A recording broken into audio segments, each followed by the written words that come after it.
Today I have a very special guest, someone that I've known for a while, but we haven't linked up in a few years. So it's good to have him too. What's up, bro? What's going How on, you? Lawrence? Long How's time it? no see. Yeah, man. It's this is a fun one because I know we planned it a while ago, and then we kind of had to refigure it out to meet up. So I'm excited for this one because clearly I want to talk life insurance. As I was telling you right before we started, Jimmy has been fucking slacking. So I've told him for the last several months, I'm like, yo, bro, get licensed so I can sign up with you, or I'm just gonna get a fucking plan and you have to figure it out. Right, right. So we'll see how he does. And that's a really good point too that you brought that up. Yeah, nothing against Jimmy, but at the same time, life insurance is something that people shouldn't wait too long for because anything can happen. You know what I mean? And that's the risk that people take is that sometimes we don't see the value in that protection plan.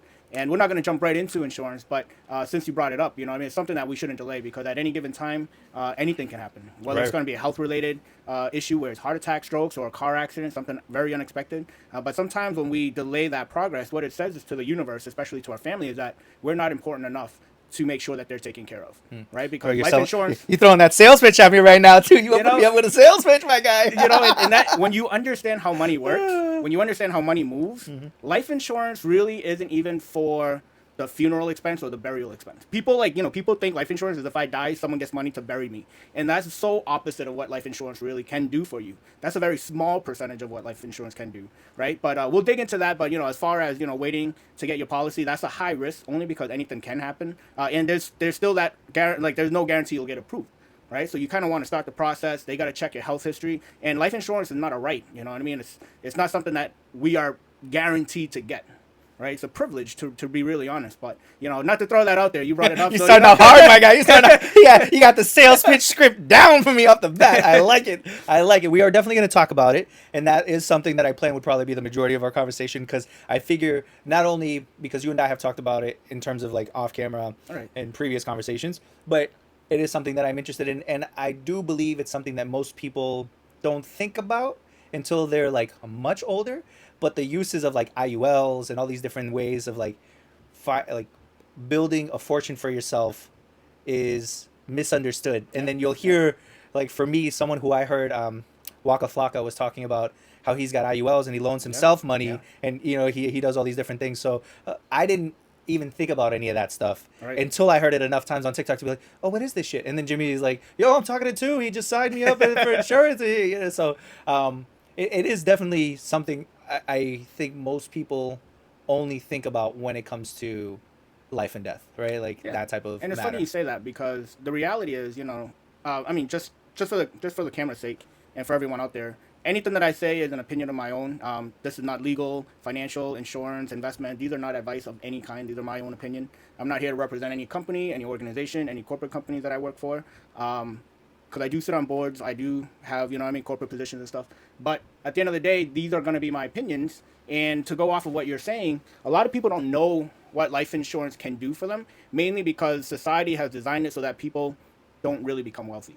You know what I mean? Even those that believe in the whole buy term invested difference and all that, they're not designed to make wealth or create wealth. Maybe rich for one lifetime or one generation, but usually by the second generation, your kids are going to blow everything away. And to me personally, I believe that's by design. Because if everyone was a millionaire, if everyone was a Rockefeller, and we'll get into that, how Rockefellers have been able to do that, right? Who would take the jobs? You know what I mean? Where would the economies be? Credit card companies wouldn't have their business. Colleges and universities wouldn't have all these student loans that they're profiting for, right? They couldn't get you to go back to school to get a master's, PhD, just to make $50,000 a year, right? So a lot of economies would collapse if everybody was a millionaire baby. And that's the thing is, it's kind of like the gym, right? A lot of people don't think about getting a gym membership until someone in their family has a heart attack. And guess what? They'll sign up for a gym membership January 1st, and they'll never go to the gym and cancel it by March, right?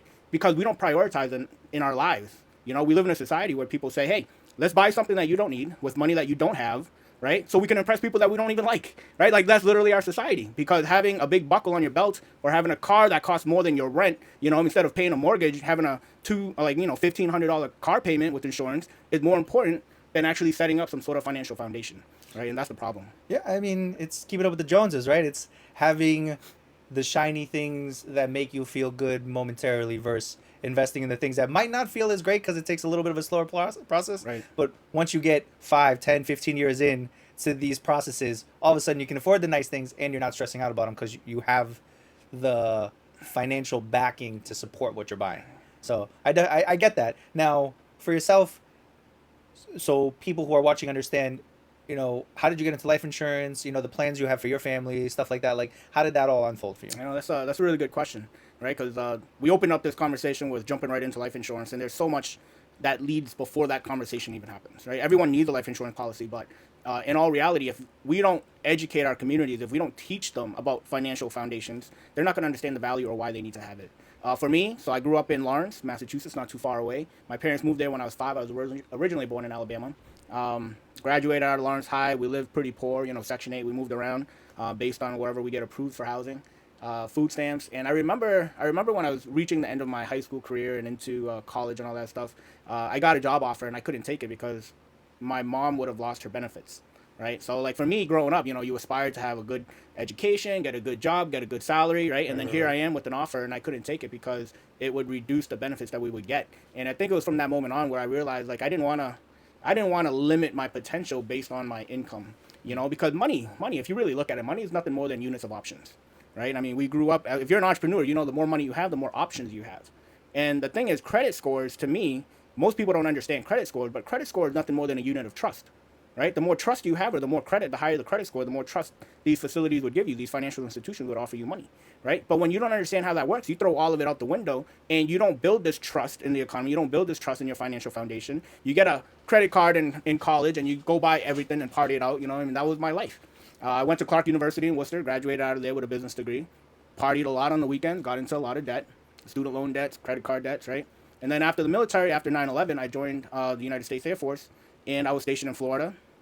Did my job there, and you know what I mean? Weekends, we would go to the bars, clubs, and again, you know what I mean? The military is a very interesting lifestyle. I mean, I love the time I was in. I wish I had stayed, and I'd be retired now there. But you have this mindset where you're never guaranteed tomorrow. So you kind of really live for the moment. You really have that YOLO mindset because if you deploy, there's no, you know what I mean? There's a chance that you may or may not come back. So your perspective on life is very different. You sign this blank check and, you try to cash out whenever you can.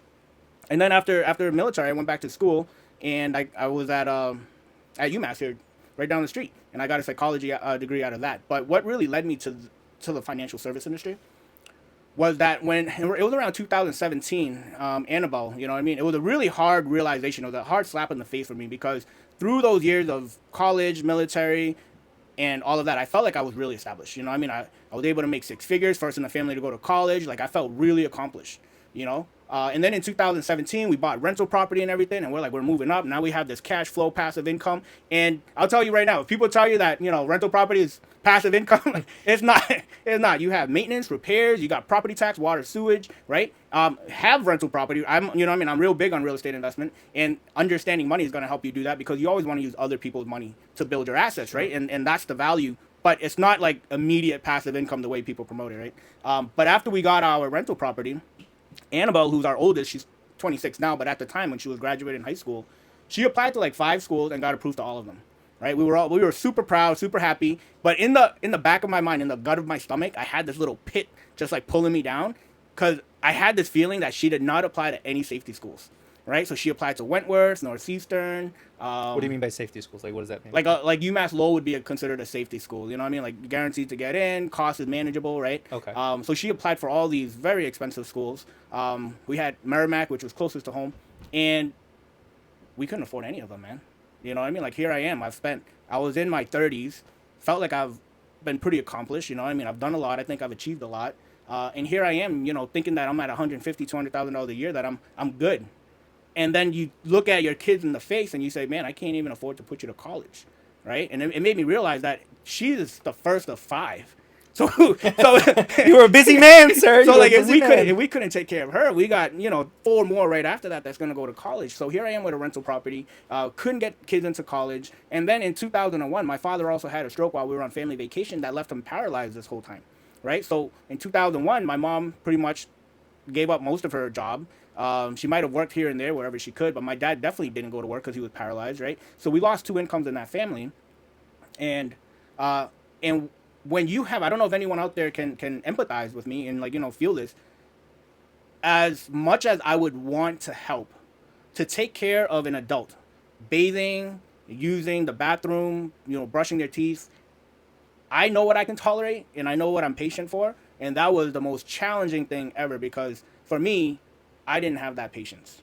You know what I mean? And it made me realize that, what if one day I'm in the situation and I don't have enough money to take care of myself, and my kids have to take care of me, right? Today we see that families are having less children, right? They're smaller families. You might have 4 or 5 kids, but there's no guarantee that they could even afford to take care of you, because they have their own children, they have their own lives, they have their own careers, and they might have moved somewhere else, right? We had a rental property. We tried to say, hey, Annabelle, just take over the rental. She didn't even want it, right? But what it did was, around 2017 and 2018, I thought about, how am I going to protect myself if I got sick?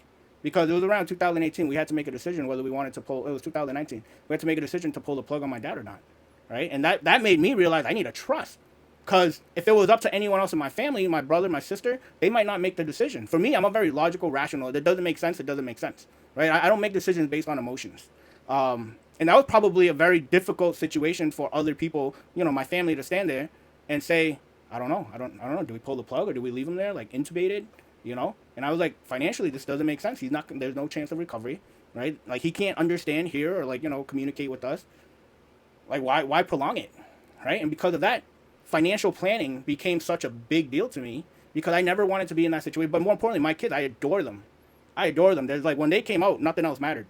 And I would never want them to stand there and have to look at my pitiful situation. As much as they love me, I would never want them to make that decision on either pull the plug on my dad or let him rest in peace, right?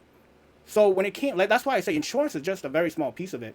And sadly enough, ironically enough, and sad, my dad had a life insurance policy, and he canceled it 3 years before that family vacation in Vietnam, so he can save the money so we can all travel together. And the reason why that's important, I'll explain it, but he canceled his life insurance policy and then got sick, got stuck over in Vietnam for months because he couldn't fly due to the elevation.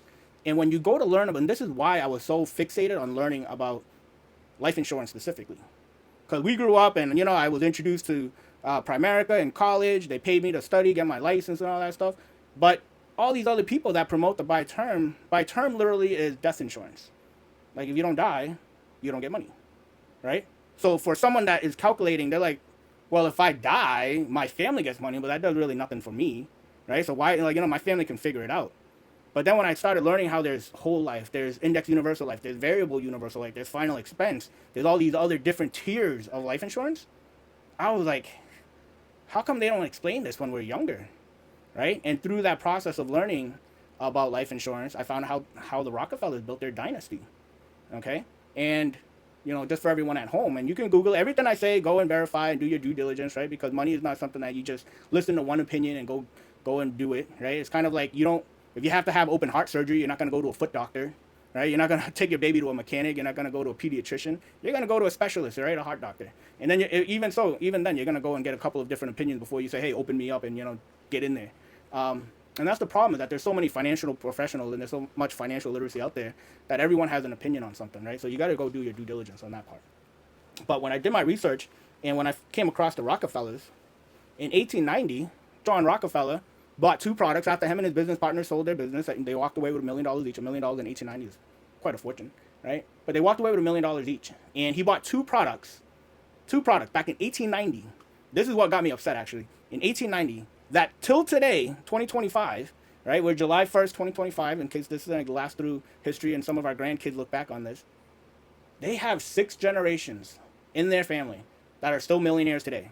And they've never had to really borrow money from the bank if they didn't want to. And that blew my mind, because what they did is something that everyone could have done. You at home could do it. I could help you through that process if you want to do that, right? You can go to anyone. But like, if you understand how this works, they bought 2 products that allowed them over 6 generations in their family. And they still have over 20 millionaires in their family today. And to me, it's mind-blowing, right? The first thing they bought was, of course, a life insurance, since we're on the topic. But they didn't buy a term life insurance, right? I have nothing against term. I have term policy. So what is, just for someone who's watching who doesn't know what term life insurance is, what is term life insurance like? Term policy is a very useful tool. And I call them tools because, they are designed for us to put them into our strategies. But term policy is something just like it sounds. It's temporary, right? You buy it for a term. 5 years, 10 years, 20 years, 30 years, right? So when I buy, let's say if I go and I buy another rental property for a 30-year mortgage, I'm going to buy another 30-year term, right? For me, every 30-year mortgage should have a 30-year term for it, right? Because insurance is nothing more than income protection.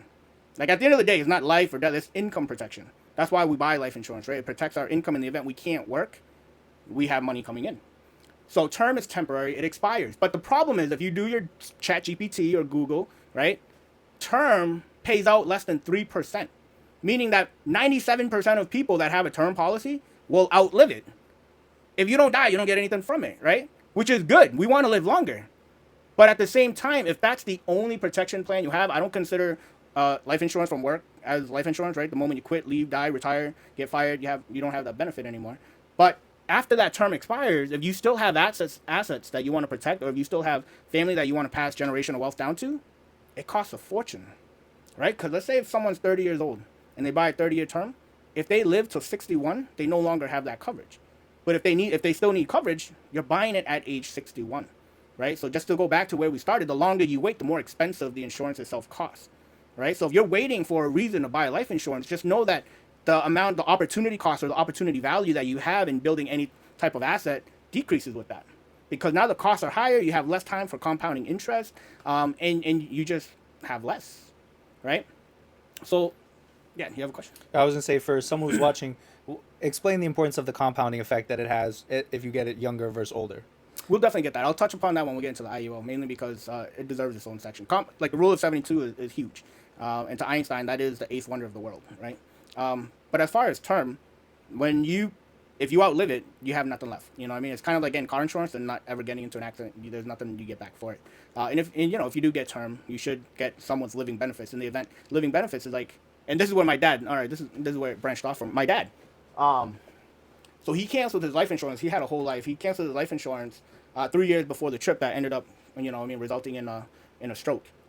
Had he kept it during that time that he was disabled, he could have started accessing living benefits or long-term care. They probably had living benefits on that one, meaning that if you're in a critical chronic condition, you can start using the life insurance, advancing it, if you will, using it to pay for medical needs, replace your income, healthcare, nurses, medication, whatever it is, right? Because at the time, again, when my dad had a stroke, he couldn't work.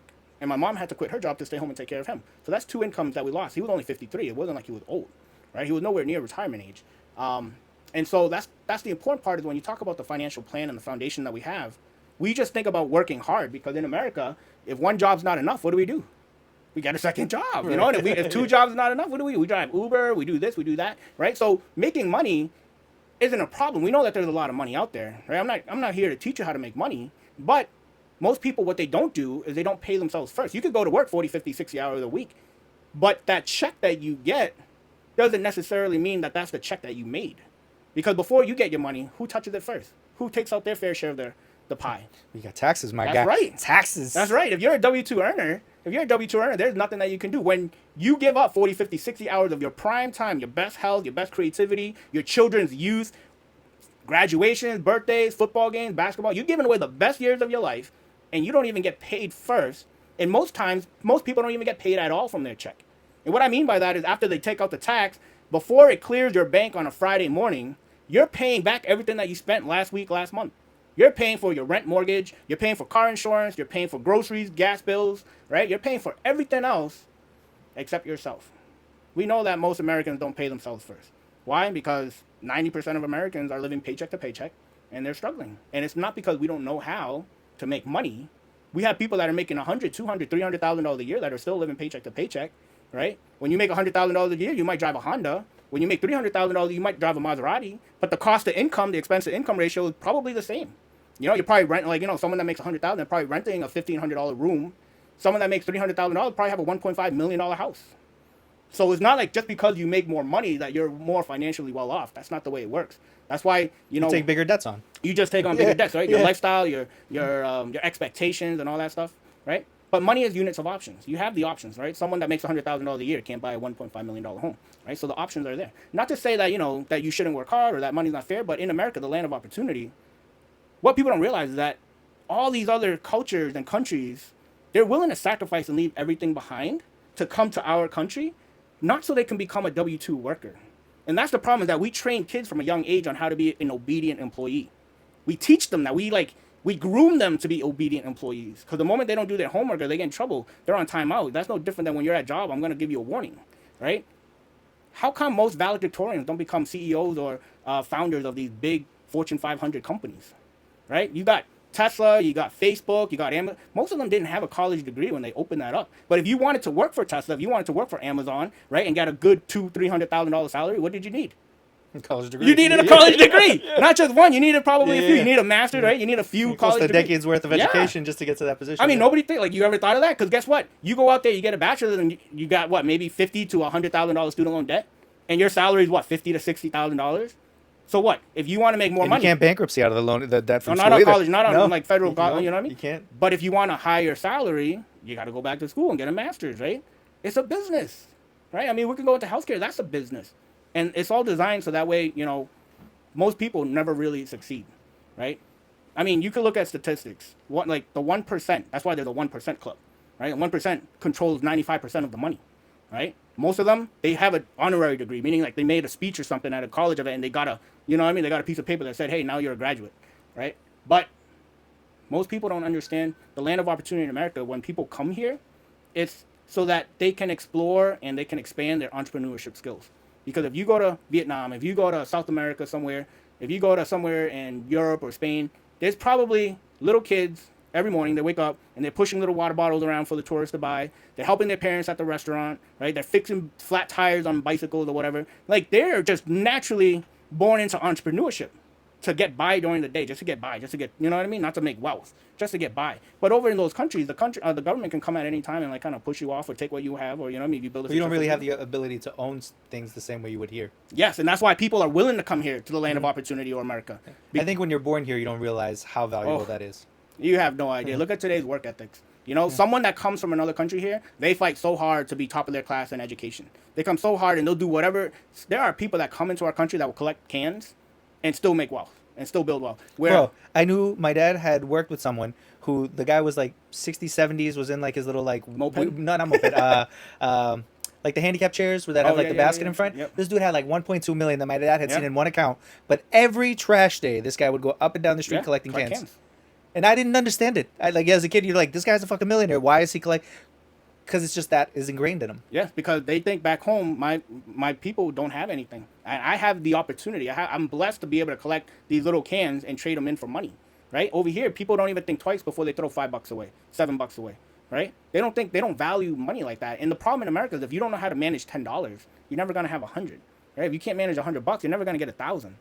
And we see that because when people win $1 million lottery tickets, Yeah, they're broke a few years later. Yeah, they're bro. broke again. Yeah. You know what I Yeah. mean? And it's the problem is financial literacy in America is so poor, like literally and figuratively, right? It's so low maintenance and low quality because they don't want you to understand how money works, right? We go back to the Rockefellers. He bought two things. One was a permanent life insurance policy, right? And all these, there's some companies that hate permanent policies. They go out So there that and just they bash means it indefinite, like lifetime. until you die. Okay. Until you die, right? Because to be honest, the most valuable asset that any family can have is themselves. Because with 5 kids, if I die, my kids lose a lot, right? It's not the house. We can lose a house and we can buy another one. We could work and rebuild and buy another one. You could lose the car. You can lose the watches, the jewelry. You can lose your assets. But the most important asset that families have is the individual. If you lose a member of the family that is providing everything, once that person is gone, you're relying on GoFundMe. And what GoFundMe is great. Don't get me wrong. GoFundMe is great. If I wanted to be a baker, I would open a GoFundMe to fund money so I can open a bakery shop. All right? GoFundMe should not be, hey, I know I have friends and family and strangers that love me. Let me ask you for money because I was irresponsible to take care of my own assets and myself. And let me in the process help you all become more poor. Because when someone donates to a GoFundMe for a funeral, you literally took that $20 from their family, that $100 from their family. You literally took someone's, you know what I mean, maybe dinner for the day. Maybe you took someone's basketball camp for their child. And we have communities that love to help each other out, and we just made everyone more poor in that process for something that everyone should have. I mean, I don't think people view it like that, though. You're saying that like real cutthroatish style of But let's be honest. Can we be honest, though? Can we be I get it. honest? I get it. But I also, when you say it the way you say it, I don't think. All right. Because I've been someone who's donated to GoFundMe for someone who had a cause, Yes. and for me, I looked at it more For a funeral? For a funeral or for a funeral, cause? for Okay. funeral. And I didn't look at it like I was somehow I had less after the moment. I looked at it more. I had extra, so I was able That's to a good contribute. point. Because you don't value money. And we can look at it. I don't know. Too. You're talking to the wrong guy if you say it. I don't think I value. But let me hear you why you say that, because I can tell you right now on this side of the camera, money is very highly valued. Yeah, but if you put away $20 right? Without thinking twice, because it's not valuable. Because $20, if you put it into an account that generates, let's say, 15% return, that $20 multiplies, right? Sure. Yeah. Yeah. And it's no different than what I said. Is kids today, they don't understand how to appreciate the money. Whereas if you ask that man that was driving around in a little handicapped vehicle, ask him how valuable each can is. That's only worth 5 cents. Sure. I mean, I get that, but to say that I don't value money because I donated money, I'm not. I have to disagree there, right? So break it down to me in terms of. Continue with what you're saying, because I don't want it to be something where it becomes like a back and forth between like who values right, money right. more. That's not the idea of this. The concept of life insurance is to take care of your family's expenses. Correct. Yes. Right? Yes. You shouldn't have to rely on your communities to bury you. Sure. I Right? get that. I get that. For us Yeah. to donate money, there are other things that we can donate. That $20, if you donated to an endowment for, let's say, children to go to college or scholarships, that $20 can carry a lot more weight long term with compounding interest, right? Right. If And you it's- put the money to work, it's going to give you more Yeah. back, right? But let's say if 100 people ask GoFundMe and you donated $20 each time, you might not think anything of it because you feel like you're living in an abundance, right? And you have, and I say this because if people, like $1 million today is not enough to retire. Like $1 million today is not enough for someone to retire. I mean, how are they using it, my guy? You know, when It's you not enough. when No. you say that, I'm like, where are they putting their million that they don't understand Let's how to say get a four, enough back let's, for no, it? we're talking about even a 4% return. There's a 4% rule in retirement. Sure, but the average person probably doesn't know how to get more than 4%. Okay, so I'll give you that. All right, okay. we'll even go with your investments. We'll even go to all that. Let's say your investment, your portfolio generates 10, 15%, right? Sure. Do you really think you have 10, 15%? I mean, after Absolutely taxes, not. probably not. Of course Absolutely not. no. So one, taxes, always going to go up. You might say, let's say we have another 20 years before we retire. 20 years. Taxes right now, boom, capital gains tax, you're talking about. I mean, even if you get to the point where you're paying half your check in taxes, right? Because that's what you're going to pay at peak, depending on where you live. But you let's still say have half. more, right? But $1 million, all right, let's break down the math. Let's say $1 million. Just like, what are you spending your money? Like, We're 'cause just when you talking say- about- we're when just you're talking saying about like $1 million, living I'm like, bro, what do they own? What do they buy? Where are they spending? right. If $1 Good million, question. you know what I mean? That's Like a good question. that's the When do most people plan to retire? 65. Okay, You know what I mean? 65. Yeah, 65. Technology, Keep that health- close to you a little bit, just so that the mic is Technology, healthcare has advanced so much. People are living. You know, people that might longer. live to 90, right? Yeah. Right. I All mean, I tell my friends all the time, like, prepare to plan to live to at least 100. Okay. The way everything is All right, going. so right? let's do the math. Let's play this out, Sure, all right? sure. Let's say you have $1 million. Okay. Do you know people that make 6 figures today, $100,000 or more? Not in large groups, no. I mean, I know them. Okay. I definitely know Okay. them, but on average, I don't Okay, think so let's everybody take has let's one, take right? you know the average person that's making $100,000 a year. Are they living abundantly or are they living paycheck to paycheck? Paycheck to paycheck. Okay, of all course. right, Yeah, no, yeah, that's yeah, you know of that's course, all. of course. So let's say we retire at 65 and we live to 95. You're saying 100. Let's say 65 to 95. Okay, so right, 30 and we're years. talking about 30 Yeah, years. okay. If you're making $100,000 a year today and you're living paycheck to paycheck, your $1 million portfolio after taxes, inflation, and management fee, that $1 million really comes down to like $550,000, $600,000. Okay. Okay, and if $100,000 a year is paycheck to paycheck and you're left with $600,000, or even $1 million, You're talking about 5 years worth of income. if Yes. that- Right. I got and that. those are the years 65 to 85, 95. Those are the years where you have health issues. Hmm. You're talking about you might have cancer, you might have disabilities, you might be paralyzed. Additional expenses right, that you're not that we thinking don't of. have right now. Right. Yeah. $1 million is not going to carry someone for 30 years with no active income. Sure, right. That okay. See, I get that concept in terms of what you're So, saying. but that makes no difference than $1 million. It doesn't matter. We're just talking about living expense. We're not talking about luxurious lifestyles. That $1 million, $100,000. That's a pretty luxurious lifestyle. If you're spending $100K just on living expenses after you retire, but that's all You're talking capital about- gains that hasn't been taken out yet. sure. But if you're telling me paycheck to paycheck, I'm spending $100K right before I get into retirement, right? Because that's what we're saying. I'm living a $100,000 lifestyle, right? At a $100,000 lifestyle, when I'm about to retire, if I'm smart, I'm debt free going into that. You have a mortgage right now? No, I'm renting. You're how old are you? If you don't mind, 37. Right. So let's say if we bought a house today, Uh-huh. you would have to buy a house today Right. to I pay it off. I'm buying a house next year. So No. we I'm can just definitely doing use the math, right? Because the math doesn't You're lie. talking about a 30-year loan at least. And how old right? is your youngest child?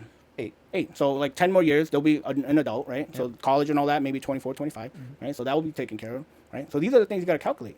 Like these are the things like 30 years mortgage, pay it off sooner if you can. I don't recommend people paying off their mortgages soon, but you know, everyone has different opinions. You're talking about 67 going in, yeah. And if you go into it with no debt, you're talking about, all right, so 100,000 minus taxes, you're still left with about $70,000, right? Cost of living is going to be more expensive because I know gas when I started driving 30 years ago Right. was 95 Yeah, cents. absolutely, yeah. Right? So 30 years later, if I have to pay for gas or Uber, You're talking about, let's say, $5 a gallon, right? maybe, yeah, maybe $5, $6, you know? You're talking about utilities and all that stuff. Everything, groceries like about $200 a week right now, right? So when you're older, are you going to eat less? Maybe. Most old people don't eat as much, right? but you might have grandchildren that you might have to take care of, or want to take care of, or take care of for. Sure, right, right. So there's other things. $70,000 really is not that much. In the grand scheme of things, I get why you say that. I think the average person doesn't know how to properly manage it to keep it, to live a $70,000 lifestyle, plus continue to grow their income in terms of not having active income, right? Because that's what we're talking about. We're talking about no active income. You're only living off your savings. Portfolio. Right. Yeah. So I get why you say it. I don't think the habits are taught in a way where by the time you get to that age, you're thinking, let me continue to grow this. You're thinking, all right, now this is what I have to live off of. And most people aren't going to make it 30 years. Okay, I get that concept. We also got to calculate the market risk, right? Because most of your money is in investments. Sure, yeah. Right? Yeah, right. So if you look at 1999, okay, before the Y2K, everybody thought the world was going to blow up. Yeah. It's going to reset the clock, so we're all fucked. Y2K, right? We were in that age. We were graduating college or high school around that time, right? 1999, the market continued to crash through 2001. Well, you had the Y2K, then you had the dot-com era, and then you had the 9/11 era, and then you had the 2008 market crash. It's called the lost decade. So imagine if you experienced the lost decade in your retirement between 75 to 85. What people don't understand is, yes, the market goes up and down. The real way to do it is you should have about $10,000, $20,000, $30,000 extra when the market crashes to use that to buy more, to, right. dollar The market cost goes, average when down, it's bleeding, that's right? when you buy. But most people that are playing the market today, when the market crashes, do they have that to buy more? I mean, they sell off. Yeah. One, they sell off, right? So so they capture their loss. Mm-hmm. But two, they don't have more to maximize or really take advantage of that situation. Right. Right. So they're not averaging down their shares. Their investments, yeah. So if you look at 1999, where the market was, it did not break even until 2013. Okay, that's the lost decade. And if that happens to you during this retirement fund that we're talking about, even as good as you are, it's hard to recover from all these 20, 30, 40% losses. In 13 years, from 1999 to 2013, when it finally broke even, that purchasing power for that amount of dollars that you had could buy less. So not only are you fighting against the market volatility, but you're also fighting against the purchasing power that your money is going to have in the future. Sure, due to inflation and costs. Right. Now, Look at these tariffs and taxes and wars. As someone who's in it for the long haul, when you say stuff like that, I get excited for down days, right? Like, because we can buy. Right, exactly. Like I've learned at this point from eating shit enough in the market that you don't sell when it goes down. You look at it like it's on sale. It's time to pick up as much as you can because you know the market always recovers. It's historically shown that because of the way the world works, growth continues. Growth is what the market looks for. It's going to continue to go up, right? Like the market has never stayed down forever. It always bounces But let's say back. if you go through a lost decade from 65, like right at the beginning of your retirement, like because it's going to be hard if you're in retirement. Now, are you so? Let me ask you this, right? Because as you're about to explain this, I want to make sure that we're talking about the same thing. You're talking about a buy low, sell high strategy, right? Where you're talking about someone buys that's and how they're you trying, capitalize. right? In terms of appreciation, right? Yeah. You're trying to buy low, sell high. Now, for someone who's focused on dividend strategies, right, where they're getting paid weekly to monthly off their investments, it's a little bit different the way I view it. So, explain to me kind of like the lost decade concept, because for me, I think I'm struggling with agreeing with you, and I want to make sure I get all the information. So you're giving the understanding of the market crashed, you lost a large percentage of your income through devaluation, right? Like all of a sudden, let's say your stock was $300, it dropped down by 20%. So you're talking about what? Another $60, right? 10% of 300 is $30. You're talking about $60. So now you're at 240, right? And it's doing that over a 10-year period, right? Decade. So No, 10 last right? decade. So you're talking about in terms of overall net worth value, you've lost 60. Now, obviously, that's one share. So if you own multiple shares, you're talking multiply. about right, by however many shares. So when you're looking at that and you're saying, okay, there's this lost decade of where you've lost this much money and you're relying on this money to live, but you end up selling because you need the money, and now you've not only had the losses, but now you also have less money because of the losses to work off of. That's kind of what you're explaining. Is that what I'm trying to understand? For people that are like, where their portfolio is investment heavy, right? Because when you diversify, we're not talking about, all right, you're going to buy different stocks or mutual funds, right? When it comes to investments, I would say investment is not the first priority. If you're looking at building a financial foundation, it's not even your first priority. You know what I mean? What do you mean? Like, what would your first priority be in terms of protection? So you're saying insurance is the first way to go versus investing? Yep. Because even if we go into investments, if you have to liquidate or sell, one, you got to realize the gains, right? So you got to pay that. You might not have what you have, but when it comes to the amount of money you put into it, right? I can trade. Let's say a 30-year-old wants $1 million of coverage, and they buy a term, right? And they buy a term. We're talking about terms, meaning term life from insurance. 30 years. Let's say. Okay, gotcha. So someone just buys a term. Okay. Right? They can trade $30 a month for $1 million of coverage. Sure. Now, if you took that same $30 a month to put into an investment portfolio, how much do you really have? You're not. There's 30 nowhere, bucks. no, yeah, right. 30 bucks Well, plus whatever, you know, whatever the gain. dividends is Yeah. paying, right, but nowhere near the $1 million. Yeah, assuming that coverage, there right. are dividends, right? If the company doesn't do well, then Right, well, probably- yes, yeah, right, sure, So like depending it's on not what you guaranteed, do, right? right. Are dividends? Well, I do everything dividend investments. Yeah, so but are they everything I- guaranteed though? Like, yes. Yeah. So I even have- if the market, even if the company every doesn't single do well. week to every single month, I get dividend Okay. payouts. That's why I was asking, Yeah, like, yeah, what, yeah. what scenario? Yeah, are you giving me, compounding, like- right. Right. So I get right. So you're saying $30 can get you a $1 million life insurance policy that covers your potential Living benefits, right? right? Anything Like just, that could happen, right? Where $30 in investments is going to give you in a monthly maybe Maybe a few 32. pennies in Yeah, yeah. dividend payouts, right? Okay, I got you. You know right, what I mean? right. So your foundation, you should always want to multiply. There's a 10-20 rule, but you always want to multiply your asset, right? Because if you make the $30 payment on a term, you're going to have $1 million of coverage, right? Now, if you go with a permanent policy, you might pay $300 a month for a protection plan that doesn't expire, right?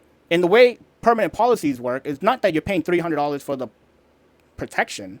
They're still taking $30 for the insurance, but the other $270 would go and earn compounding interest. Right. So it's not like all 300 is going just for the protection itself. There's some cash value concept in there. Right. So when you talk about interest rates or the So rule let of me just 72, make sure I understand it. When you're saying term life insurance, it's a period of time which you're only paying for the term, Just for the no coverage. form of interest Nope, on the nope, nope. dollars. When you're talking about a Permanent. permanent, that is no expiration date with a certain amount being taken out for the insurance plan, and then the rest being used to create some type of compound effect. yes. To it. Okay. Yes. Because when we look at interest rates, you're either going to have fixed accounts, right? Whatever you get, 3%, 5%, you're going to get that for, you're going to get the variable interest rates, meaning the market fluctuations. If it goes up 40, it goes up 40. If it goes down 30, you're going to, lose 30, right? So you got the variable concept of the market. And then there's another concept called the indexed market. The index market means you can go up during market gains, but you level off on market losses, meaning you keep your principal and any earnings that's been credited, and you stay at that level until the market goes up. Now this is part of the permanent plan. This is just indexing strategies. Indexed. Okay. Through right? life So- insurance. No, through any like In general. Just in Okay, general. all right, Just okay. in general. We're just talking about interest rates and growth and you know what I mean? Okay. So one is safety, right? For those that are looking for safety, they're gonna look for something that has a fixed percentage rate to it. High yield savings account, checking account, that less than 1% is fixed.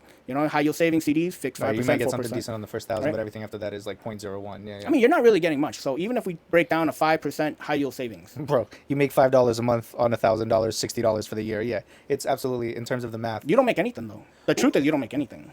And people Because don't you're being understand taxed on it. Yes. Sure. Okay. Yeah. You really don't make anything. They make it sound good, like, hey, here's a 5% high yield savings. But $100, you made $5 for the year.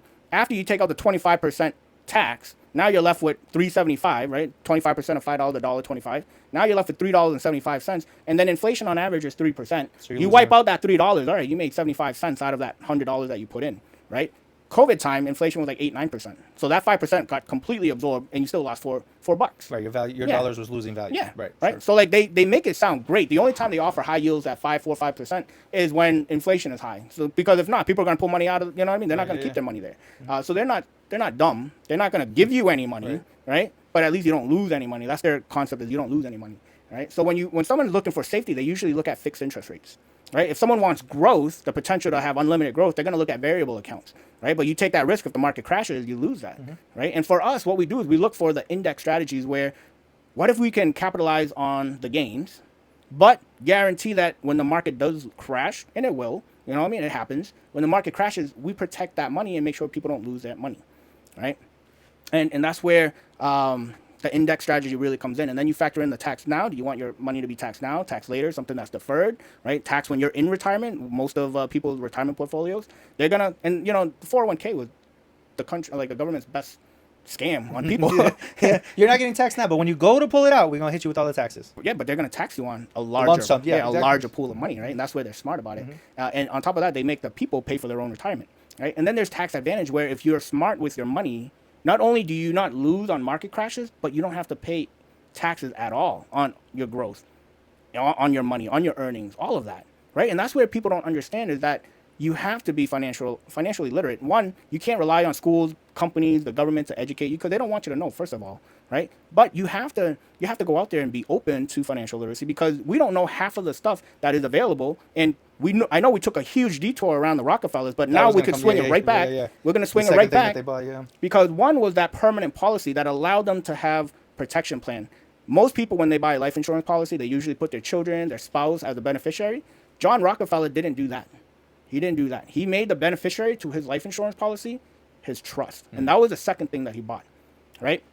And the For genius. people who don't know what a trust is, why don't you just give them a quick breakdown? All they right. get So what when we're it about? comes to estate planning, if you really want to protect your assets and everything that you've built, whether you have assets or not, right? A lot of people think I don't own a house, so I don't need a will or a trust. Absolutely wrong. Everyone 18 should have a trust, right? Because as you grow and climb and aspire to greater things, you should add things to this trust once it's set up. Because we never know when some accidents happen. So a trust and estate plan, legal document that you create, and what it does is it protects you from having to bring all of your assets to probate court, right? So there's a difference. A will is like usually cheap or free, but everything you put in your will still has to get dragged out in probate court. And the problem with probate court is you got to pay legal fees, lawyer fees, court fees. Anyone can come and contest what you have, right? It doesn't necessarily guarantee that your children, family, or who you want to acquire your items will get them. But in a trust, it's set in stone. There is no public announcements. There is none of that. They just call everyone, this is what you're getting, and you guys can figure it out after everything's distributed, right? So Rockefeller bought life insurance policy and he bought a trust. He made the trust the beneficiary to his life insurance policy. So when he dies, the trust receives $1 million. And then in the trust, he set directives to make sure that the trust will buy life insurance policies on every single family member, born into the family, married into the family, adopted into the family, whatever. And the beneficiary to all of those life insurance policies, guess where they were? They went back to the trust. Yeah. So because of that, the money never ran out. Every time someone in the Rockefeller family is added to the family, $1 million policy on that person right away, right? Because why? Now, can you explain to someone how the policy is being paid for? Because just so that people understand, like, yes, that person is getting the life insurance, but how is that life insurance being paid for so that they get how the trust cycle works? That the life insurance policy is paid for by that $1 million that he gave into the trust. Right. So the trust is his own little bank account, right? And what he did was he created a family office. So it's comprised of a CPA, financial advisor, a life insurance agent, a lawyer, someone in the family, and whoever they feel is important as a decision-making power. And they would all have to agree, you know what I mean? Not any one person could make any decisions, you know what I mean? And plus, whatever directives he put out there, those are the rules that they got to follow, right, for the trust. So the $1 million now gets into the trust. That trust, he buys them. You want to buy life insurance as early as possible, right? Especially like babies when they're born, 15 days old. That's the soonest that you can buy it on a baby. Slap a life insurance policy on that baby for life. It's also the cheapest because of how young they are. Yes, and that's the reason why. One, they have no health issues, right? At least most of them don't have health issues, right, when they're born. And two, they're captured at a young age, you know, because life insurance discriminates against age, gender, and health. Yeah. You know what I mean? So that's why I say a lot of people might not be approved for a policy. If you have cancer in your history, you might not get approved for a life insurance policy, right? Diabetes, depending if you're on insulin shots or not, right, you may or may not get approved for a life insurance policy. But a baby should have no health 15 issues. days out the womb. Yeah. That's right. Slap one on them and let it grow. Because again, their cost of insurance is so low that whatever you're putting in, the majority of that money is just going to earn compounding interest for them. Tax-free. Life insurance is tax-free, right? I mean, there are some cases where life insurance is taxable, but for the most part, if you set it up right and use it right, it's tax-free. So because of that, the Rockefellers today still have over 20 million. They still have over 20 family members that are millionaires and up, but they've never had to borrow money from the bank, right? They've been able to use the money in the trust for college education, open businesses, buy real estate investments, companies, philanthropy, humanitarian work, whatever they want. There's a whole Rockefeller Foundation where they, you know what I mean, they do humanitarian work or projects all around the world because that money is compounding so much that they're probably earning billions per year just on interest alone. Because the $1 million every time someone passes away goes in there and it gets captured into the principal, and now it's just sitting there That's earning. how they cycle the cash to continue to grow, right? Yeah, and they just take the interest to fund everything else that they want or need, right? And that's something that, and the reason why it made me upset was because that's something that everyone could have had, right? You buy a life insurance policy on a baby, it might cost like $20 a month. It might it's so cheap. If you look at the taxes, most families probably get a $2,000 child tax credit for their baby, right? From the government, a refund. Imagine if they just took the $2,000 that the government gave you for your child and put it into something like that. The cost of insurance might be like $60 a year. That other 1,900 and whatever is left over is going to earn compounding interest tax-free for them. And this child could be a millionaire by the time they retire, right? But instead, we use that $2,000 on family vacation, pay back some bills that we're behind on, right? And that's what I mean. When I say people don't value money, it's not whether they're conscious or subconscious or not conscious about it, but they throw money away without prioritizing how you can maximize the efficiency of that money, right? Not that they don't care about the money. I think most people just don't know that they're able to do stuff like this with their money because it's not what's, like you were saying, it's not what you're taught in school. So, because the benefits of making an employee is much higher than making someone who can become financially free, because then they can't use you. Right, Right. right, Like, right, right. if I'm teaching people how not to be an employee because I teach them how to have time freedom, Yeah, then you have no you're- workers. Yeah, You yeah. have I got no eventually workers. I you got gotta nothing. Yeah. constantly train new people. Right. Right. So Yeah, the and that knowledge is a cycle. Yeah. But funny enough, I mean, there is still a small percentage where even though we offer free financial workshops Monday to Friday, anytime we can consult, right? Free consultations, even though we offer the information for free, you'd be surprised that most people don't even prioritize it in their day to show up, right? One, most people don't want to face the reality of where they are financially. And That's- two, yeah. two, the mindset in today's society is YOLO. You only live once. They're living for the day, not for tomorrow. You know what I mean? A lot of people have that mindset. Like, why am I going to save money if I'm not guaranteed to live or to see tomorrow? Sure, and, yeah. and it's a mindset thing where you got to kind of brain cleanse everyone, right? In order to show them that, hey, you've been duped, you've been tricked into living this kind of a lifestyle so that other people can benefit and make wealth off of you. Death is a whole business. You know what I mean? You go to a funeral and their casket, the flowers, they make you feel guilty. Oh, you don't love your family enough to give them the best celebration, right? It's a whole business. But look at healthcare. Healthcare is the #1 business in America, right? I mean, again, these are my personal opinions, but they need you to be on cancer treatments. They need you to Yes. be on medication Yes. and prescriptions. They need you on dialysis The because best client is a young client. That's why they're hoping that kids Yeah. become more and more dependent on medication. yeah, you got a headache, take Tylenol. Okay, cool. Now you got liver damage, right? Here, now you need dialysis. Yeah. That's why the list of side effects are so long for everything that you take. Yep. And it's because, that is their business. When you go to Europe or Canada where they have the universal health care, where the government pays for it, they don't have all these ingredients because the government knows that they're the ones that have to pay for it. In America, it's private health insurance. You know what I mean? So they're going to milk everybody out for every penny that they can get. Did you ever watch Big Bang? Do you No, know it? Okay. no. So there's one, and I've heard it many times before, but I watched the show called Big Bang with my fiance, and one of the characters is in the health industry, and she goes, "More infection, more money," Yeah. and that's They don't really even what try to hide it. No, They no. don't try to hide it. And like she says it out of humor, right, for the sake of the Yeah, character yeah, and yeah. what it is. But when you really think about it, It's the truth. it is that. That's why every single year you hear of a new thing that you need medication for. If you have this, you might Vaccines. need that. Yeah, bro. These are conversations that I am 100% with you in terms of how they turn you into a client as at the youngest stage they can possibly turn. And you that's into. why protection is important. That's why investments, okay, great. You got $1 million portfolio investment. There's no guarantee your kids are going to, that doesn't create generational wealth. If we're going to talk about real generational wealth, investments don't create generational wealth because your kids will spoil that before it even gets anywhere. If they don't know Right? how to protect. Yeah, it, because right, most of right, them right. don't. Right. Like, even if I own 20 rental properties, there's no guarantee my kids want to manage or deal with tenants or have a property Sure, man, they right? sell it off and Right. then- Most of them do. Yeah. Right? Statistically, if you go out there when someone passes away, kids will sell all the properties and divide the money, or they'll fight for it. Right? So there's no, Sure. when you talk about generational wealth, the Rockefellers were able to do it right because in order, one, first of all, you don't want to put your beneficiaries as your children or family because they can lose it in a divorce, bankruptcy. They can lose themselves in the process of having so much money. They've never had to work for it. They don't know how to manage it. Right? They can get into drugs and alcohol and all that stuff. But people can target them, kidnap them, whatever it is.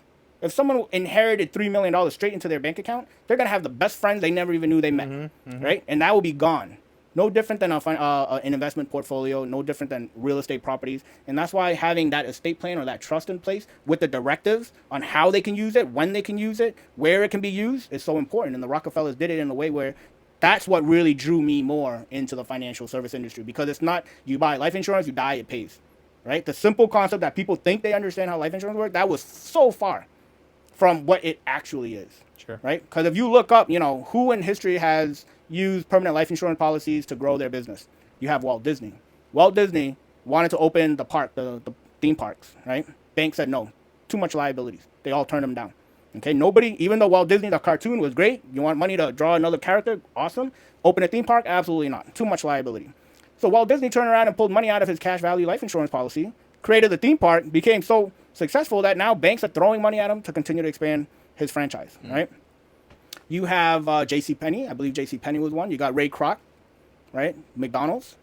In order for them to expand the McDonald's to where it is today, they use money out of their life insurance policy, right? Okay, so to go from examples to what someone would have to do to get this started for themselves, right? So now going back to talking a little bit about it, because we just hit the 1 hour mark, and I'm like, yo, we're flying. Already? Yeah. So I want to make sure we kind of touch up on some of the things before we wrap up here. And I'm not in a rush, just so you know. I don't know where you're at, but I just want to let you know, I'm cool with talking about this for like another hour if we have the time. So I just want to make sure we understand. So for someone who is looking to start something like this for themselves, what is the process that you walk them through as as a registered agent yourself, licensed agent yourself? Like, what is the process that they go through to become, get life insurance, then open a trust? I don't know, obviously, if you do that or No. how, what you walk them through to do it, but like, what's the process? Like, if someone comes to you too and they're like, hey man, I'm down. How do I go about it? That's a great What's the question. first thing you do? Great question. And before I answer that question, there's a great need for actual licensed professionals, right? And I say that because in order to start that whole process, you should reach out and look for a licensed professional, okay? But the licensed professional part, if you talk to someone from Primerica, from New York Life, from, you know what I mean, they're all going to have their approach, which is what it is. I mean, if that's who you are, then I always, again, request getting a second opinion on things. But the need for licensed professionals, because most of the money managers in the market are in the baby booming era.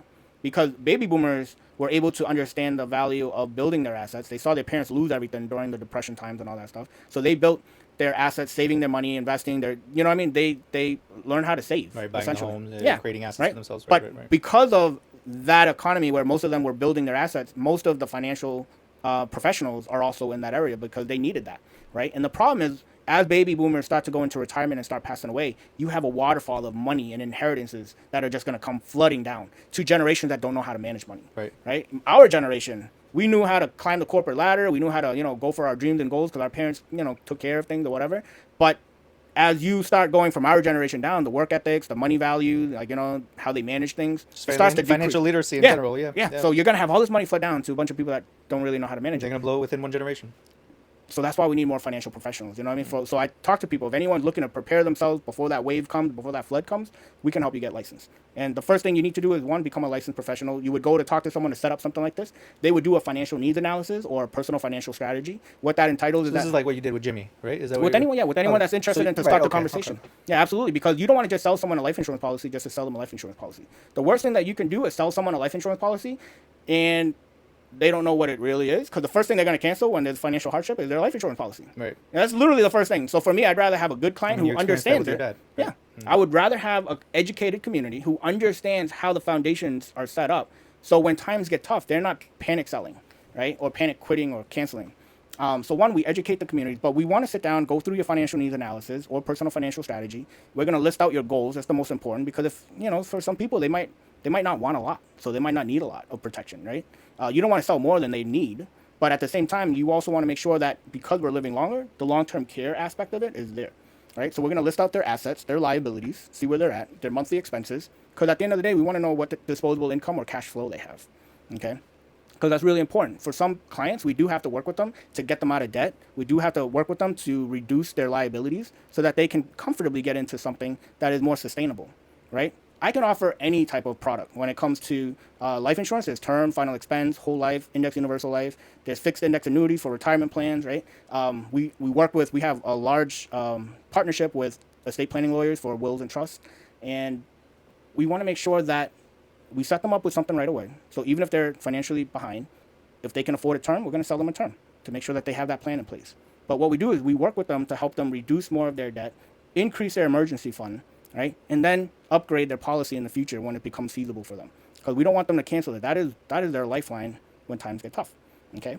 And for those that are interested in the financial service industry, we help them get licensed in the process. And through them helping their communities, they're able to now generate more to fund or properly fund. Because in IUL, a lot of people think IUL, but if you don't fund it properly or if it's not designed properly, it's not going to do what you think it's going to do. So explain to someone what an IUL is so that they get what you're talking about here, so that they understand how you can leverage your insurance policy to loan yourself money after a period of time of putting a certain amount of cash in and how it all works. Okay. So when it comes to permanent policies, you have whole life and you have index universal life. You have universal life, variable life, and all that too. But right now, the market is, or the economy is looking at either between a whole life or an index universal life. Whole life is more of death insurance. Okay. Whole life, the concept of whole life is, let's say if I buy $500,000 life insurance and I pay my monthly premiums, what ends up happening is that by the time of age 100, because most whole life expires at 100, but most people didn't live that long back then.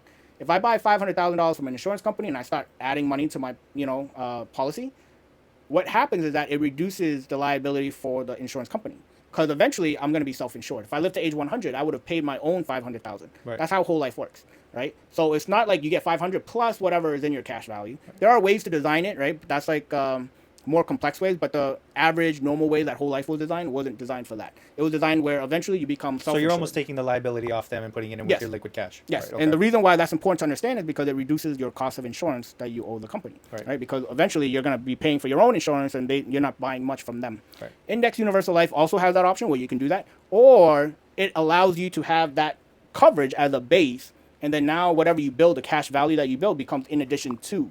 Right, so you might start off at 500, but you might end up reaching $2 million, $3 million Plus, the company's still going to give you that 500 that you originally bought, right? So when it comes to the cash value, if you set it up right and pay properly into it, funding it properly, you're able to. It's your money. It's tax free and it's your money, right? So that's the thing you have to understand is that when it comes to these policies, whether it's whole life or IUL, it's your money. With a whole life, though, if you borrow, let's say you have $300,000 out of that five, you borrow $300,000, it reduces the amount of payout that the life insurance company is going Right, to so pay. now you'll have 250, Yes. 200, Yep. let's say. Yep. Whatever So figure if you it die and you took out that loan, now it's going to reduce it from the back end. But you're basically taking a loan out from your own insurance policy, Yes. which allows you to take it essentially interest free. Yep. Or right, like the Yeah, idea yes, would be yes. since it's technically your money you're paying for, Yep. they're not going to charge you an interest for it. It's coming from your policy, but your policy is now deducting that amount from the overall Yep. coverage. Yep. And if you want that coverage, you just pay it back, right? Right. It's your loan to yourself. Right. So as long if you take the loan and you never pay it back, it's just getting subtracted From the back end. Yep. and you're still making your monthly payments on the actual life insurance. However, the amount you took out, you no longer have as Yes. coverage. Yes. Right. Unless you pay it Unless you pay back. it back, Right. yep. But in a sense, you're taking out a loan that you don't have to pay back Yeah. outside of the monthly payment you're making on the insurance plan, and then it's deducted on the back end of the actual plan. Right. Okay. Right. And then IUL could be the same concept, right?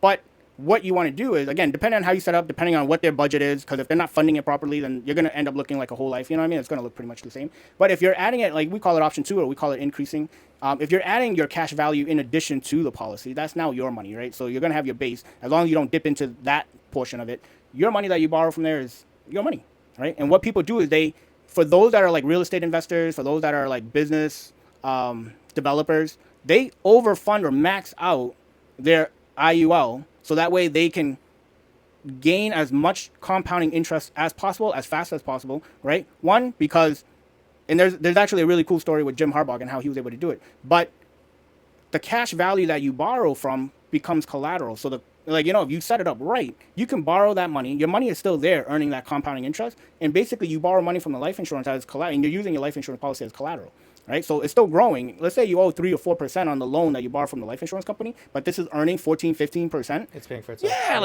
eventually you're earning more, and that's why, I wouldn't rush burning down a mortgage. Because the liquid cash that you would use to burn down a mortgage, you could be putting it somewhere else to earn a higher return than the 3, 4, 5% that you're paying Right, even if for you're the paying- mortgage. Right, exactly. Right. So you're taking, and I want to make sure I understand this, right? Because obviously I'm planning to buy this. As much as this is for who's watching, this is also an understanding for me, right? So an IUL, in a sense, right? And correct me, the second I'm wrong, stop me and correct me, right? So an IUL allows you to maintain the overall coverage that you have as long as you're maximizing the amount of cash value you put in, right? You're always going to have the coverage. So, let's say we buy an IUL, right? Let's Right. say I set up an IUL today. There's going to be a minimum no lapse that I have to pay. Minimum no lapse meaning that as long as you pay that amount for the year, you have the coverage. Right. Anything that you pay above that amount now is going to earn that compounding interest for you, sure. right? And with an IUL, it's called an index universal life. So what it is they're using that indexing strategy that we spoke about. Right. If the You market gain goes on the up, up, and then yep, from and then the down, it it's levels down. off, Right. right? So anytime the market is negative or crashes, you stay level, you keep your gains, and you keep your principal, right? Now, as it's crashing, obviously you're not gaining anything because it's crashing. So you're just staying with your principal And plus the whatever earnings you gained before that, previously yep. to that crash. Okay. Yep. Now, there is one company that will still give you 0.75% on a market crash. So you're guaranteed 0.75% no matter what. There's one company that offers that. But But every are they other limiting you on the upside when it Um, like for yourself, right? For the IUL that you offer through we work with a lot of companies. We work with Pacific Life, Nationwide, Transamerica. Okay. We can work with National Life. Whoever our client wants, we can, work with them. And that's important. That's a good thing that you asked that because we're not captive to any company. Well, the problem is when you're captive to a company, you can only offer their products. So if it doesn't look good, it doesn't matter. That's the only thing that you can offer. Right. If it doesn't fit the client perfectly, that's the only thing that you can what offer. you're selling, right? But for us, we can jump around and see what company offers the best for whatever the client is looking for. Right? So Transamerica offers that 0.75% floor, but what Transamerica doesn't offer is that participating loan. For people, if you're borrowing $50,000 or $100,000 out of your cash value, then it is removed from your cash value and it goes into an escrow where it's earning just a fixed 3.5%. Right? Now, Nationwide or other companies that have participating loans, their loan interest rate might be higher, but your money is still growing actively in that cash value pool. Right? So if I borrow $50,000, my $50,000 is still earning in that pool. But now the $50,000 that I borrow from the Nationwide in this example, I pay a 5% interest to them for that. Right. So if you're doing it well, technically, since your 50 grand is still making you money, even though you've loaned it, it should make you the interest rate that you're being charged to take the loan and on. some. Right. So you're in a sense taking out a free loan, and you're still making your. And if I die prematurely, they'll just take it out of the death benefit or the life insurance. Right. Whatever. So if it's a $500,000 policy and you took 50, now you have 450. Yeah. Plus whatever interest, that 5% that's in there. You know what I mean? Right. Okay. Right. Plus Because I return. didn't. Right. And that's that's basically how an IUL can work. And for us, if you set up a baby with an IUL, one, they'll always have protection. If they have any health issues in the future, they won't get denied a coverage because they're already covered. But two, because they're so young, that money compounds so aggressively for them, right? And I always tell my clients, the goal is to put enough or front load it enough. Front load meaning aggressively in the beginning, where you could either 5 pay, 7 pay, and never have to pay for it again. Some people are like that. Business owners are like that. They just want to pay and get it out of the way. But you also, like for the people that are, going to pay normally, you want them to understand that our goal is to make sure that we front load as much as we can so that the interest is growing faster than your cost. Right. Because if my cost, right now, actually, one of my policies, my cost of insurance, all the fees and everything like that is about $100 a month. But my interest is growing $140, $150, right? And I don't pay much. I only pay for that policy, I only pay $300 a month, right? But my interest that I'm earning is about 100, 120, 140, right? 100, depending on the month, right? But my cost is only 100. So even if I don't the pay, loan you've taken against that cost you 100 and you're making 140, or no, that 100 is my cost of insurance. That's just so you're paying that on a monthly is what you're saying. The $100 is what you pay every month for to the have cost that of insurance. Right. Yeah, just for the insurance coverage. Sure. I paid 3, but it only cost 100. So the other 2 so is what's going up. Yep. Okay. But my interest is 120, $140. So even if I didn't pay my 300, my interest is paying for now that. creating a compound effect on Yep. it. Yeah. So my 300 essentially, if I want to look at it this way, my 300 is going straight into Cash earning value, yeah. earning money for me because my interest is paying for my policy. Right. And I try to explain that to my clients. Hey, look, right now you're close. You might be paying $100 a month, but your interest is only 50. Let it build up a little more. Add some more into it so that it can grow more. But you don't want to. I tell people if you're going to cancel it, wait till you break even. If you put in $40,000, as long as you can pull 40,000 plus out, you got your money back, right? You never want to sell for a loss. Okay, can people do that? Yeah, because the money you're putting in is still paying for cost of insurance, right? The coverage.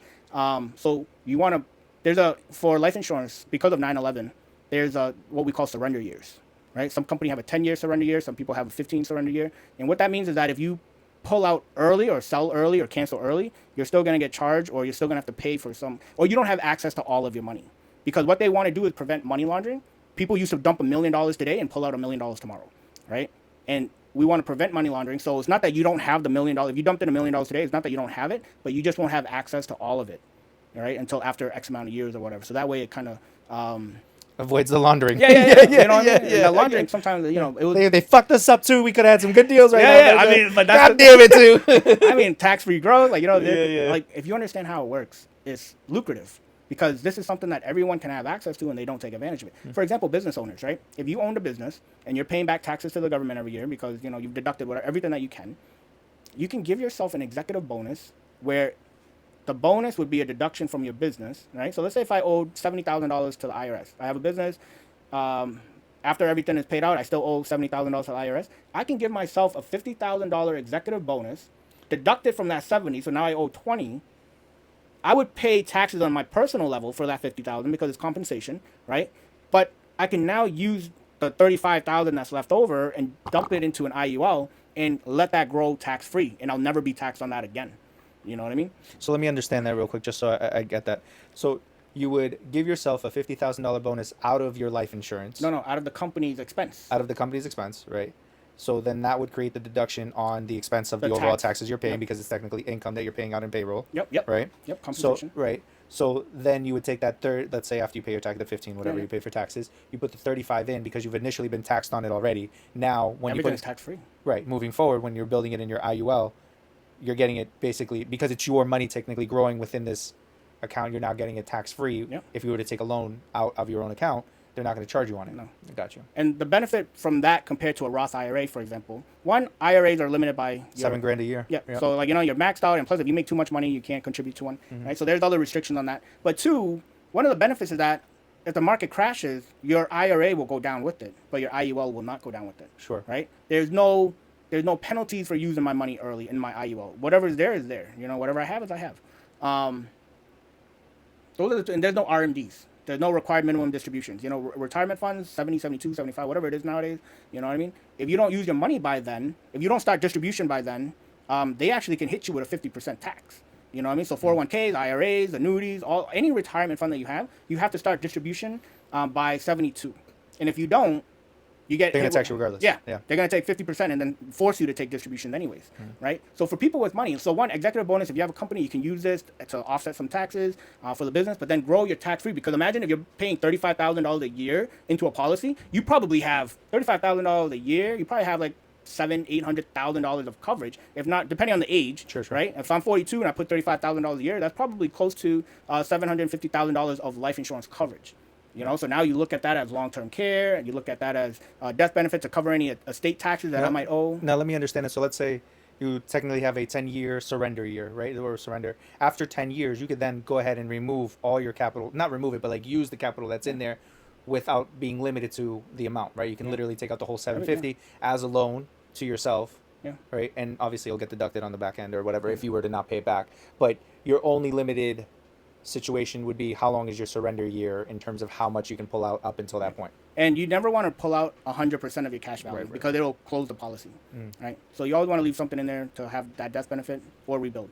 A lot of people, if they set it up right, they can create a life insurance retirement plan where it's a great supplement, right? I've shown people where they can set it up, pull out over $1 million from 65 to 85 in their retirement years and still have money left over, right? And some of the benefits, again, Because they're getting a larger policy than $1 million, right? They'll have like a $2 million, $3 million policy. is what you're saying? no, not necessarily. When you're designing it for efficiency, you're gonna set it up or design it in a way where your contribution for the year maxes out. There's a limit on how much you can put into a life insurance policy, and that is determined by how much coverage you're buying, right? So if someone, let's say in this example, that executive bonus example, someone is putting in $35,000 a year, you would want to design it so that way the maximum for the year would be $35,000 Right. and see how much insurance, the lowest amount of insurance that you can buy with $35,000 a year. And the reason why you want it to be the lowest is because you want the cost of insurance to be as cheap as possible so your money can grow as much as possible, right? And if you pay $35,000 a year for 5-6 years, you never have to pay into it. Let me understand that one more time. I'm going to repeat to you what I just got. So the reason you're trying to keep them on the lowest possible on the 35 is because you're trying to get any additional, technically, that they're adding on top of whatever the cost is on the price of the life insurance to eventually create larger compound interest, right? Because if I'm putting in 35 grand for the year, Yep. and let's say my cost on the policy is, let's say 10, 15 grand, that additional that I've put in is now compounding at a level much higher because it has the capability. It's not being taken out on the cost of the life insurance. So what it is that if you were going to dump in 35, let's say this business owner is going to dump in 35,000 a year into their policy, if they buy a $500,000 policy versus $1 million policy, that's what's going to determine how much the cost is, right? So if Right. you right, so you want to pay as efficiently as possible because if you buy $1 million coverage, your maximum for the year might be $60,000-$70,000, but you're only putting in 35. So Right. you're not like Maximizing, capitalizing. right. You know what I mean? So you're looking to buy the least amount of insurance, right? You want to pay it off in 5 to 7 years because after that, it takes care of itself. The growth takes care of itself. And then when you create that income stream for yourself in the future, whether it's 65, 70 years old to like 80, 90, whatever, right? You want to make sure that the growth, the pool of money that's in your cash value is so great that you're earning probably like $100,000 a year based on the amount of money that's been compounding, you know what I mean, over time. Because then even if you pull You're out, talking about a 30-year compound effect. it depends. Some Right. people Where set it you up for start, right, where shorter, you you know, start. like, you know, if you start it, like, let's say you only do 10, 20 years, you just got to put more in the front, right? So, Front loaded. yeah, you know what I mean? And it all depends because when you look at the numbers, like, you just got to understand that as long as you're properly funded in the beginning, because later on in the future, you can reduce the amount of coverage that you have, right? So you can lower, let's say we start off at $500,000 today, but at 70 years old, I only want 300. So what that does is it takes away that $200,000 of coverage that I would have to pay. So you're paying paying less, yeah. so that way my money can compound more. Right. Because so essentially- whatever money you initially put in that's compounded over the years, when you reduce the plan, it's still earning that compounded interest. Yeah. And you're basically not only paying for yourself, but now you're keeping more. Yeah, keep it more. Right. Because you're paying for less of the Coverage. company's money, right? Right. You're paying for less of that. Right. So there's ways, you know, like I said, you can strategically design it as creatively as you can think about it, as long as it fits within the IRS guidelines and everything. One really good example is Jim Harbaugh. You know, Jim Harbaugh is the coach for the Las Vegas Chargers, but when he was with Michigan University, this is really creative. Actually, I love this because it's so smart. You know what I mean? And when we talk about negotiating your value, Jim Harbaugh was able to really take advantage of his situation. So Michigan University hired him as a coach for football. They won the states that year. They won the whole thing that year, right? The bowl or whatever they call it. And Michigan University didn't even have to pay him for his coaching. And to me, that's so genius because Michigan didn't lose anything, but they gained the championship, right? And Jim Harbaugh walked out of there with like $43 million of life insurance protection, okay? And the way they designed it was Michigan did, what was it, split? What was it? I forgot what the official term is, but they pretty much loaned him $14 million, okay? Michigan let Jim borrow $14 million with some interest, whatever the agreement was. Jim took that $14 million, paid it into a 5-year IUL, a 5-year index universal life, right? First year was, I think, $4 million, and then $2 million for the other years after that or something like that. But it ended up being $14 million. But because of such a high upfront pay, he was able to get $43 million of life insurance coverage. That's going to be permanent and passed down to his family tax-free, right? So with that first year of putting in $4 million, I think he had access right away to a couple $1 million. I think you can get like 60-70% of access right away, right? And then every 2 years after, or every $2 million after that, just continue to, like, pretty much at that point, it's just going into the cash value, right? But because of that, Michigan got their $14 million back with whatever interest they agreed upon. If he died early, it would have been taken out of the $43 million on the back end. If he didn't die, he can just pay it back from the cash value that he has. You know what I mean?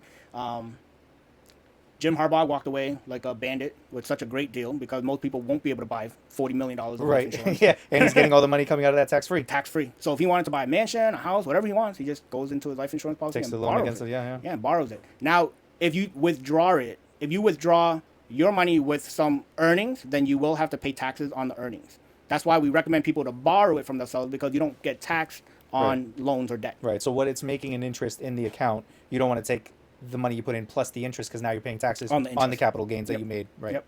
Gotcha. So it's very creative on how they do it. And you know what I mean? Again, just to go back from where we started, people think life insurance, you die, they pay.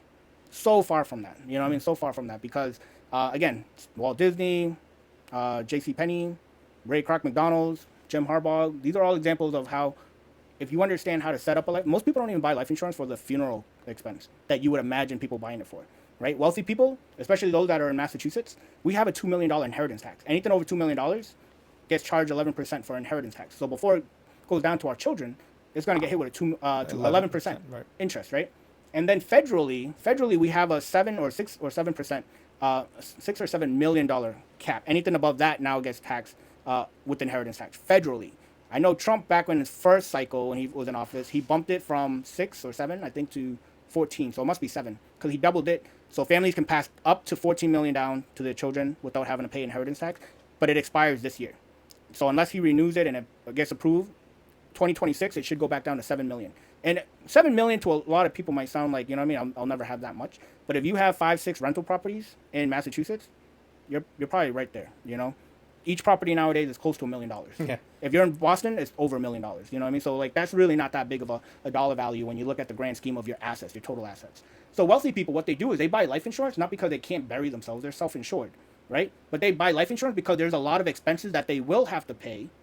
So what they're doing, they're using the life insurance, which is tax-free, to reimburse any money that they have to pay out for whatever expenses that they might have, right? Unless you go into like an irrevocable trust and all these more next level kind of designs on your financial portfolios, you can have a trust, own your LLCs own your properties, right? And in all reality, in America, you want to understand that you want to own nothing and control everything, Right? You want nothing under your name because you don't want any lawsuits, you don't want any people coming after you, divorces, you don't want anything attached to your name. Everything should be in an entity in itself that's protected, right? So there's many ways to protect yourself that way legally. But life insurance is a sure way of creating generational wealth. You know what I mean? Someone with an investment portfolio doesn't necessarily create generational wealth. Unless they've now put that into the trust. And you know what I mean? Like, right. So like, I'm not saying that it can't. I'm just saying most people today don't really think about all these other tools that are part of the financial service industry. Right. No, I get that. Yeah. I get that. So we've reached an hour and a half, my guy. We've been crushing it. So why don't we do this, right? Why don't we wrap up? But before we do, why don't you tell people how they can follow you, where they can contact you? Like, how can people reach out to you if they're interested in learning more or in the services in general? The easiest way would be send me an email. You can either go to.tree, which is tu.tri at beyondlimits.solutions. All right, so .solutions, there's no .com after that. So to.tree at beyondlimits.solutions. Email me there. You can send out a text at 978-852-0570. I do recommend text. I don't pick up phone calls, especially when I'm with a client or if I'm in a meeting, I don't pick up phone calls. Plus, with all these telemarketers and stuff, it's just too much. We have an office located right now. We have multiple offices in Massachusetts, but most likely to find me at 83 Cambridge Street, Burlington, Mass. I only go to the office based on appointments only. Usually, I do house visits. People are more comfortable talking in their kitchen than they are at an office somewhere. Social media or anything like that? Social media, you can find me on LinkedIn. To be really honest, I'm terrible at social media. I need a social media manager. I don't even know how to really go in there and capitalize. I think I might have done one Facebook Live, right? I don't even know if it did it properly. But you can find me Two-Tree at LinkedIn. You can find me Facebook, same Two-Tree. Instagram, I believe it's beyondlimits.solutions on Instagram. But I don't really like monitor, manage, or go on those things too much. But yeah, feel free to reach out. So the email, the phone number, and the Lawrence Burlington Criticals, location. you can find me through him. That's course, a sure yeah. way. For those that are looking for even free consultation, that's where it starts. Sit down, see where you are, so that way we can plan a pathway to your future. Definitely due diligence and everything that I said. You can go check, verify. Sometimes we have people that come in with other creative ways that we might not have come across. I love learning new ways on how to leverage these things. But at the same time, we have free financial workshops. So I recommend reach out, even just for the free financial workshops. We do believe highly on educating our communities. They happen Monday to Friday, 3 times a day, 2, 8, and 10 p.m. That way we cover all of Canada and all of the U.S., so all 50 states. So share it with your friends, family in North America. Check out the free workshops, learn what's available out there, and then reach out to a licensed professional that can go into more details on how to create, set up, plan, strategize your portfolio. And other than that, if you're watching this, you probably know Lawrence, right? You can reach out to him, and he can reach out to us, and we'll help you. We have over 700 offices all across North America, so it's easy to find one of our locations if you're located near a major city. But there's a huge need for financial planners also, right? So if you're looking to explore a new career or an industry where you can create your own schedule, no quotas, definitely don't hesitate to reach out, because we're looking to develop and help people get licensed and join the team, because there's going to be a lot of money flowing down, and you want to be able to pick up a few of those clients. Sounds good, my guy. Sounds good. Thank you for having me. I appreciate it, bro. This was fun, and obviously you and I are gonna take life insurance. So, Absolutely. But other than that, Two-Tree, I'll put his social media stuff and info all over the video. Other than that, everybody, have a good one. Peace.